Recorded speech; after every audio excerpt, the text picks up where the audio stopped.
কলগাছিয়াৰ বৰপেটা অসামৰিক চিকিৎসালয়ৰ কোৱাৰেণ্টাইনত উত্তৰ প্ৰদেশৰ গোৰখপুৰৰ এগৰাকী কোভিড-19 পজিটিভ ৰোগী।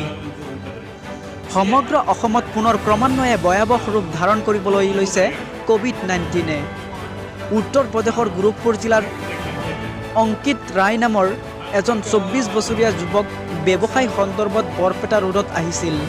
পিছত উভতি যোৱাৰ পথত বৰপেটা ৰেল ষ্টেচনত ৰেপিড টেষ্টত কোভিড পজিটিভ ধৰা পৰে।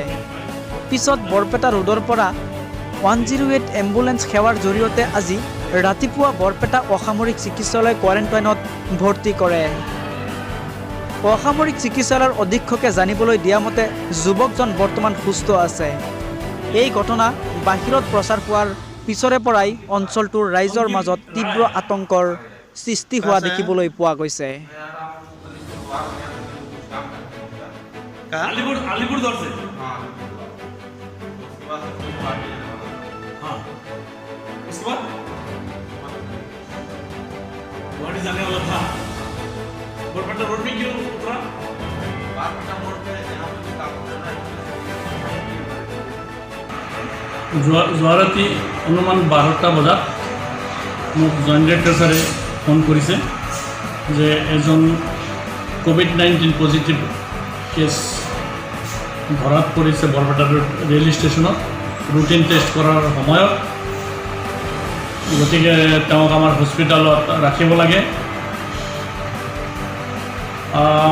তাৰপিছত মই অলপ ৰিকুৱেষ্ট কৰিছিলোঁ যে যিহেতু আমাৰ এতিয়ালৈকে সম্পূৰ্ণভাৱে ৰেডি হ'ব পৰা নাই, কোভিড পেচেণ্ট ৰখাৰ কাৰণে আমাৰ টীম ৰেডি হোৱা নাই।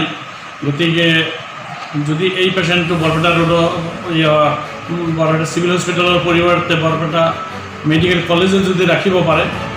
কিন্তু অলপ পিছতে জইণ্ট ডাইৰেক্টৰ ছাৰে মোক আকৌ ফোন কৰিছে যে নাই মেডিকেল কলেজত চিমটমেটিক কেছ নহ'লে নাৰাখে, গতিকে এইটো কেছ বৰপেটা চিভিল হস্পিটেলত আপুনি ৰাখিবই লাগিব, গতিকে ব্যৱস্থা কৰক। তাৰপিছত মই ৰাতিৰ ভিতৰতেই সম্পূৰ্ণ ব্যৱস্থা কৰি আমাৰ হস্পিটেলত এডমিট কৰাৰ ব্যৱস্থা কৰিছোঁ। কিন্তু পেচেণ্টটো আমাৰ হস্পিটেল আহি পাওঁতে শেষ ৰাতি হৈছে। তেওঁৰ নাম অংকিত ৰায়, তেওঁৰ বয়স 24 বছৰ, তেওঁৰ ঘৰ গৰষপ। তেওঁ এটা কোম্পানীত বিজনেছ মাৰ্কেটিং বিজনেছমেন হিচাপে কাম কৰে। সেই সংক্ৰান্তত তেওঁ আহিছিলে।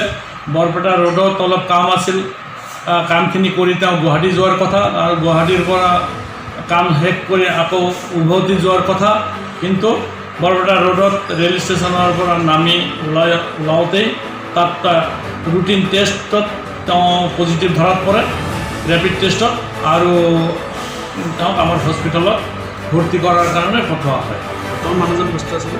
মানুহজন সুস্থ, আৰু তেওঁক মই সোধা পোছা কৰি জানিব পাৰিলোঁ তেওঁৰ কোনো ধৰণৰ চিমটম নাই, তেওঁৰ কোনো ধৰণৰ চৰ্দি জ্বৰ কাহ একো নাই।